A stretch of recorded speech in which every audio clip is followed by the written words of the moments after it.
સવારમાં good morning, જય માતાજી। આજ તો મસ્ત તૈયાર થઈને રાખડી લેવા જવાનું હતું એટલે નરેશ ઘરે હતા। મેં કીધું હાલો આપણે જાવી।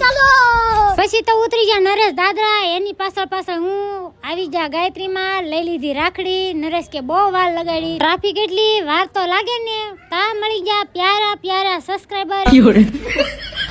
મેં નરેશને કીધું પેંડા લેવાના છે, પેંડા લેવા આવ્યા, ધ્યાનમાં આવ્યા નહીં તો પછી આવી ગયા ઘેરે આવીને ચેન્જ કરી નાખ્યા કપડા, રોંઢો પડ્યો, પાછું ગાયત્રીમાં જવાનું હતું। અને જો ગાયત્રીમાં આવ્યા પણ અહીંયા તો જો સુરતમાં ગમે ત્યારે તહેવારમાં છે ને ટ્રાફિક જામ જ હોય। પછી આવી ગયા આપણે મીઠાઈના ટોલે। અરે એક નંબર મીઠાઈ, કાંઈ ઘટે નહીં। જે જેને આ મીઠાઈના નામ આવડતા હોય ને જરા કોમેન્ટ કરી દેજો, મને તો અડધાના નામ નતા આવડતા। મીઠાઈ લઈ લીધી। કાકા છે ને ઊંઝાની તૈયારી કરતા હતા, બટેકાને એવું તલતા હતા। નરેશ કે હાલો કાલ અહીંથી ઊંઝું લેવાનું છે। ઘરે આવ્યા, ઘડીક બેઠા તા પાડોશી દઈ ગયા ફાંગના ઢોકળા। આ ઢોકળા કોણે ખાધા જરા કોમેન્ટ કરી દેજો। નરેશને તો બહુ ભાવી જાય કે સાય હારે તો આ ઢોકળા મજા આવે। હા તો વિડીયોને લાઈક કરવાનું ભૂલતા નહીં। ફરી મળીશું નવા મસ્ત બ્લોગ સાથે। Bye bye.